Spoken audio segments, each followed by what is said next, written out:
Hello and welcome to Kaspersky Industrial Cybersecurity, our newest solution for business continuity of industrial customers. Let's first start about what is KICS.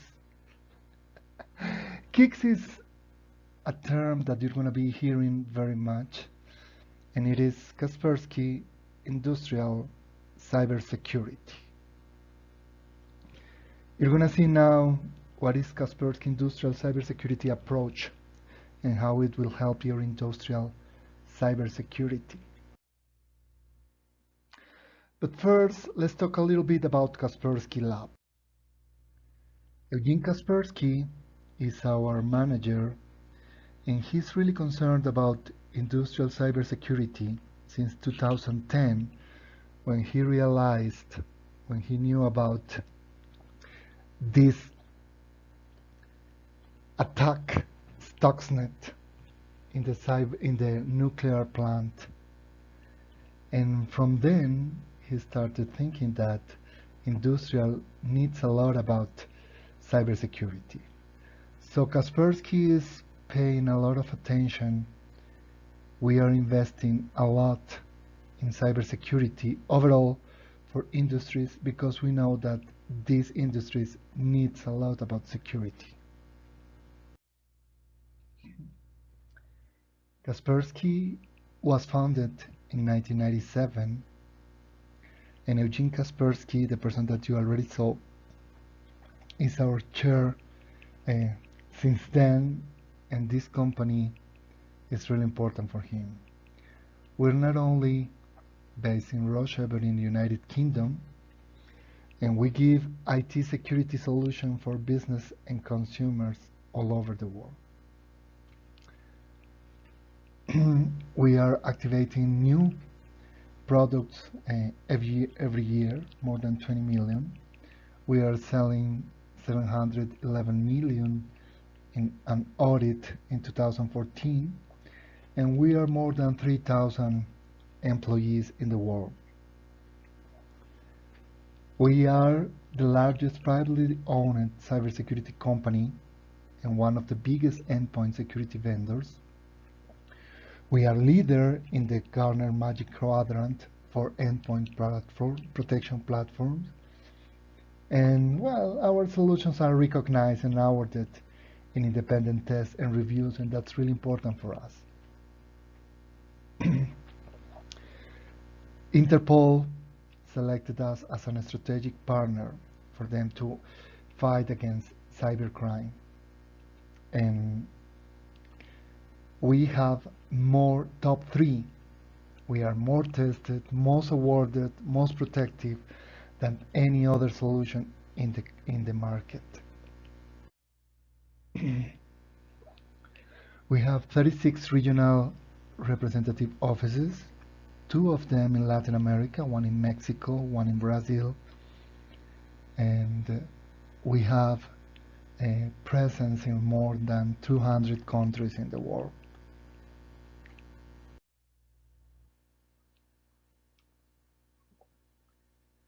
We have more than 270,000 clients around the world in educational, government, healthcare, transport, tourism, finance, banking, information, oil and gas, constructions. And with some of these corporate customers is that we are creating Kaspersky Industrial Cybersecurity, and we are providing higher protection than any other one in the market.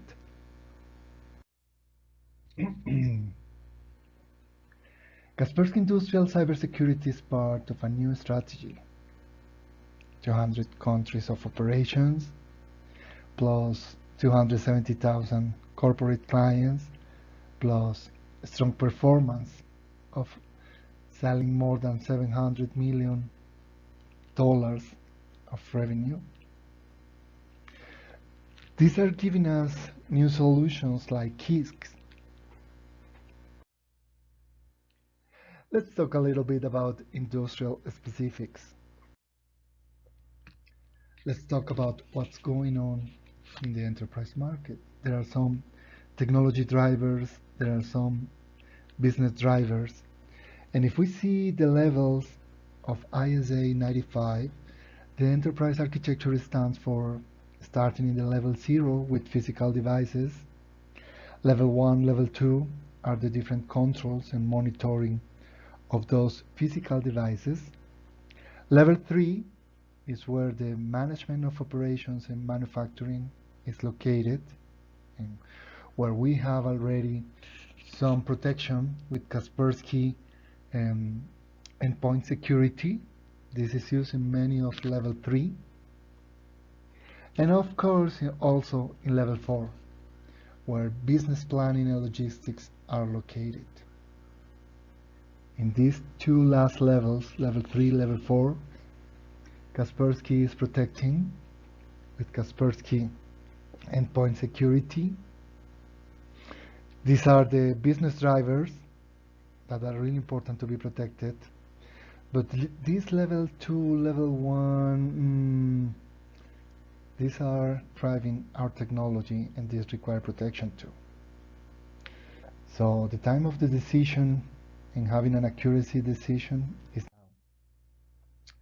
Change or disappear.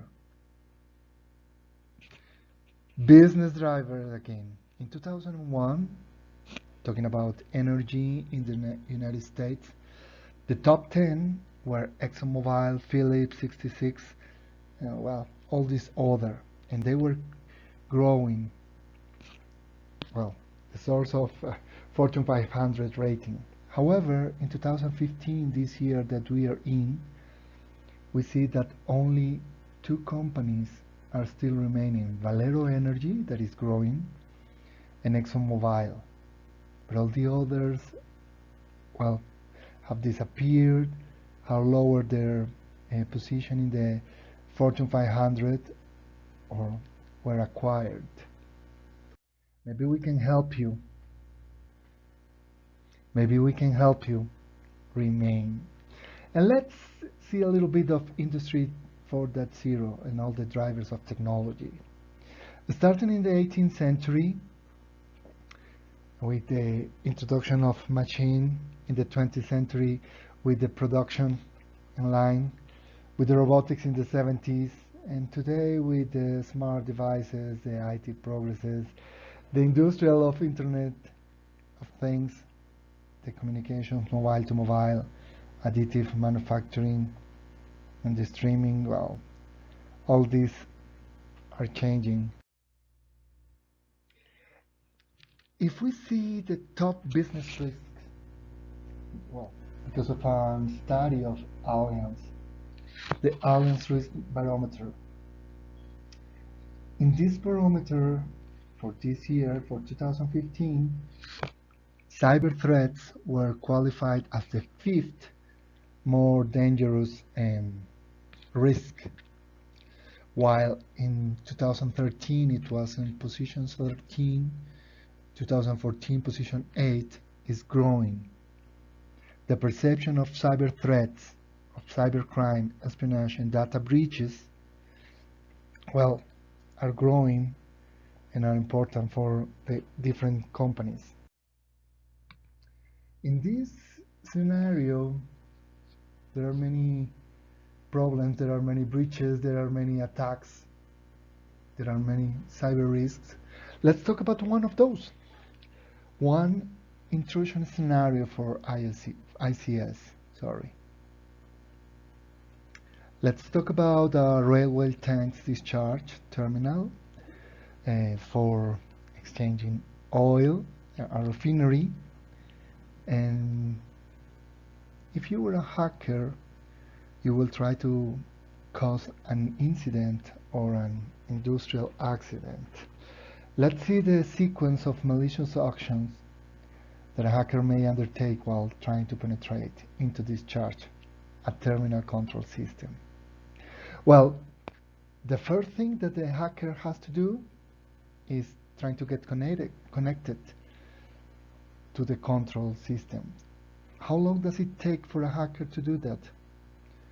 Between 8 to 48 hours trying to connect, because of the security right now.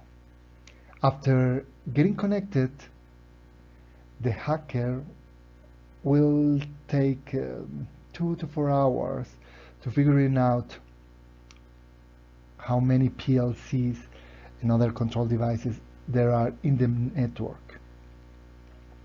After this time, knowing which are the PLC and other controls, well, it will take 2 to 6 hours to cracking the PLC passwords. These, if there are now the default passwords that come from the company that provides you with these control devices. After knowing the password, well, in 8 to 24 hours, the hacker will know all the configuration and can do the analysis of what these PLC are doing in your company. After half an hour to 2 hours, the hacker can do a modification of the logical control, and then you can have an emergency countdown, and there is an impact in the system. This is one of the scenarios that we have.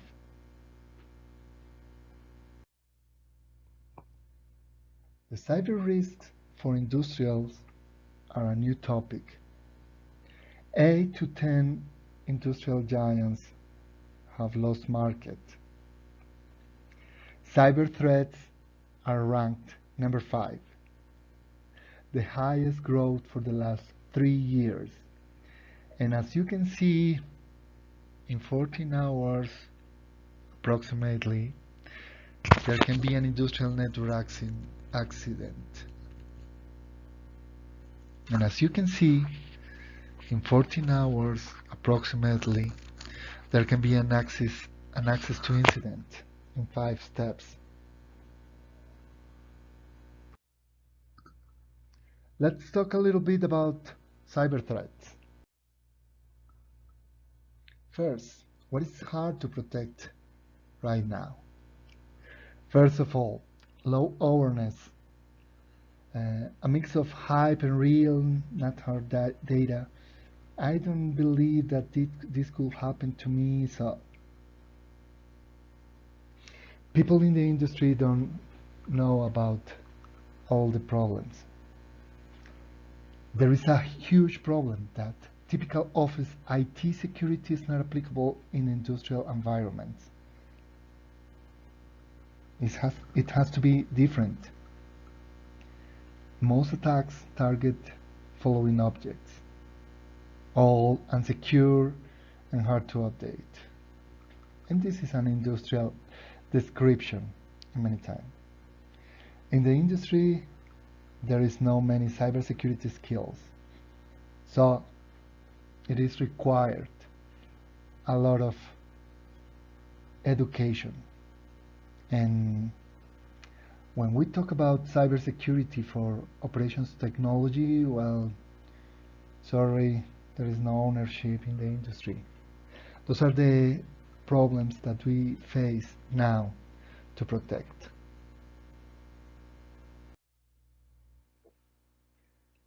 If I ask you, what is the price per hour of downtime, what will you tell me? With incidents, 18% of the incidents are coming to a downtime higher than 24 hours.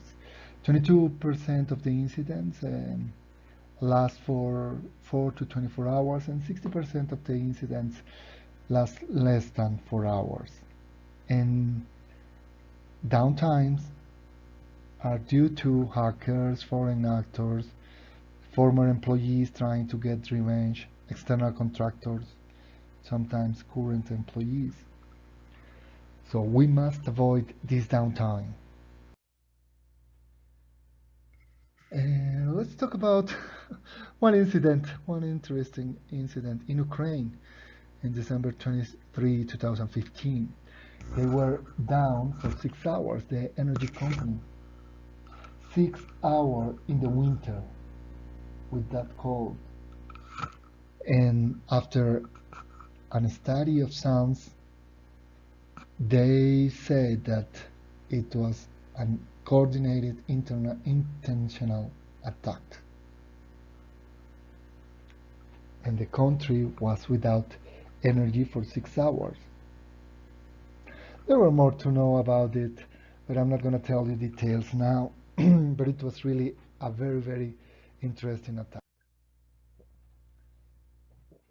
Cyber risk and threats. Well,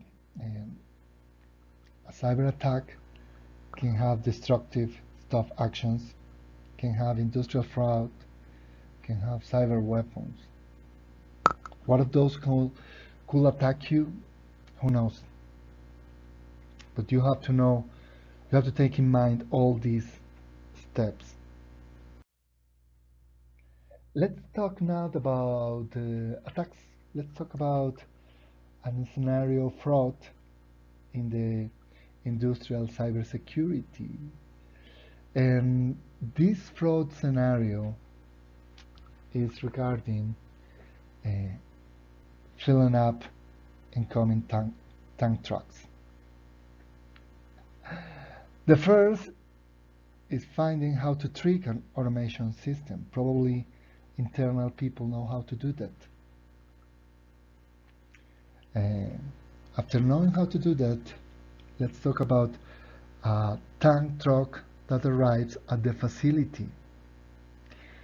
Now the guy knows that they can change or they can treat the system. And the trucks go to get to get oil. And after filling this truck with oil, the truck is going out, but in the system is not recorded that it was filled with all the gasoline. But instead it's going with 2% more. But the system thinks that it's going with only 100%. So this 2% can be taken out, exchanged into money, and it's going to be a fraud scenario that must be protected, that Kaspersky can help you protect you with. There are incidents not only from fraud, but in Monju, in Japan, 2014, there was malware in a nuclear power plant. 42,000 documents and emails were compromised, all via an engineering workstation.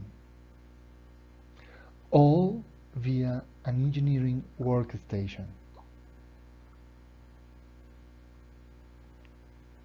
In December 2014, in Germany,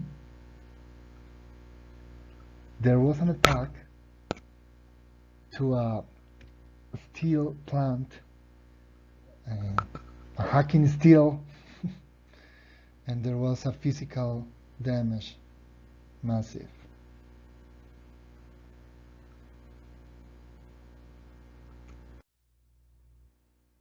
Let's talk a little bit about the solution. If we talk about the solution, we must keep in mind that cybersecurity is a process and not a project. A project has a beginning and an end, and cybersecurity is a continuous task that we have to do. First, we need to know risks and threats, and we need to be aware of all of those. Then we need to do a risk assessment. Then we can make a proposal, then implementing something, and then support, and then knowing again about risk and threats. And this is the process, the continuous process. Where are we? Do you remember the ISA 95 model? Well, already in level 3 and level 4, Kaspersky endpoint security was placed, but now in level 2 and level 1, we have Kaspersky Industrial Cybersecurity for protecting, for monitoring, for sensing, for knowing that everything is working as it should be. Our solution structure is first on knowledge, education, intelligence, expert services, and then we can have the technologies as vulnerability management, events log, intrusion prevention system, integration with other solutions, integrity control, of course the anti-malware, and all of these in a centralized management way. Our solution, as we told you, the functional architecture requires first the training, the services, and then all the features that are centralized management, all the technology features that we need to show you and to share. Among the services that we offer, the first one is knowledge. We have cybersecurity and awareness trainings. We have cyber intelligence, and we have a simulation game for all your employees to know about it. We have the experts in our company that help you with the assessment of cybersecurity, with the implementation of the solution, with the maintenance of the solution, and of course, giving the best response to any incident that you could have. All the components for Kaspersky Industrial Cybersecurity are managed in a centralized way. You have to install Kaspersky Industrial Cybersecurity for nodes. You have to install Kaspersky Industrial Cybersecurity for networks. That is for sensing all the network activity. And of course, Kaspersky for all the corporate products. All the management is done by Kaspersky Security Center, the famous one that is used for Kaspersky Endpoint Security. And there are 3 levels of protections. We can protect the industrial network, the industrial cybersecurity endpoint elements, and of course, checking all the integrity of the PLCs in your network. This is the interface that we have for cybersecurity nodes, the Kaspersky Industrial. You can have the default deny, the vulnerability assessment, device control, that run in a high availability mode. This is going to work with industrial cybersecurity, with SCADA servers, with engineering workstations, and of course, this is the human-machine interfaces. Kaspersky Industrial Cybersecurity for networks. Well, you have to install one server that is going to check all the network traffic. It's going to know about potential and dangerous control commands coming from anywhere. It's going to check the integrity of the network, and it's a forensic monitoring and incident detector tool. All the information is going to be compiled in a database, and all that information compiled in a database is going to be checked for status in case there is any attack. What could be a industrial offering? Well, the first one could be training, 1-day side course regarding baseline security in industrial cybersecurity given by Kaspersky, with the basis on ISA and SANS. Also, 1-day on-site game, 1-day on-site course regarding social engineering attacks in critical infrastructure environments. We have many information that we cannot give in this presentation, so all the details, all the cases are going to be shown to your people for them to know. In real life, well, we've been in many different expositions showing to different countries all the problems and how can we solve them And what can we do? Right now we have a client that let us know who they are, VARs. VARs is handling toxic chemicals, and they need to know virus attacks in their uh, infrastructure. They are really happy. And well, Roman Yanukovych, technical director, well, he says that all our device control has helped them to monitor all the um, all the units of the network. Taneko realized some interruptions, some detections, having our solution with them. Which could be the next steps? Well, modeling your production line, having the trainings, and of course, having an implementation of Kaspersky Industrial Cybersecurity after an assessment. That's all by now. If you have any question, please don't hesitate to contact me, jesus.calle@kaspersky.com. Thank you very much.